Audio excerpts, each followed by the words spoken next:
गोंदी येथील शेतकऱ्याची मुलगी झाली पोलीस, संघर्षातून यशाची गाथा. घुंगरडे हातगाव. अंबड तालुक्यातील गोंदी येथील अत्यंत हलाखीच्या परिस्थितीत वाढलेल्या शेतकरी कुटुंबातील दुर्गा बाळासाहेब सोळुंके हिने जिद्द, मेहनत आणि चिकाटीच्या जोरावर पोलीस दलात निवड होऊन आपले स्वप्न साकार केले. संभाजीनगर येथील माऊली अकॅडमीमध्ये प्रशिक्षण घेत दुर्गाने यश मिळविले. तिच्या यशामुळे गोंदी गावात आनंदाचे वातावरण निर्माण झाले. दुर्गाचे आईवडील शेतकरी असून प्रतिकूल परिस्थितीत त्यांनी मुलीच्या शिक्षणासाठी अथक परिश्रम घेतले. शेतात राबून त्यांनी तिच्या शिक्षणासाठी आवश्यक ती साथ दिली. दुर्गाने रात्रदिवस अभ्यास करून हे स्वप्न पूर्ण केले. गरिबी, अडचणी आणि अनेक संकटावर मात करत दुर्गाने समाजासमोर एक प्रेरणादायी आदर्श निर्माण केलाय.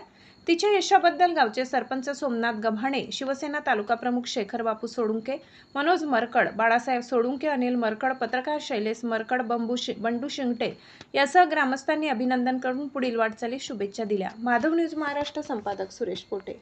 इतकंच. अशा आणखी महत्त्वाच्या बातम्या पाहण्यासाठी आमच्यासोबत जोडलेले रहा. आमचा व्हिडिओ लाईक, शेअर आणि चॅनल सबस्क्राईब करायला विसरू नका. धन्यवाद.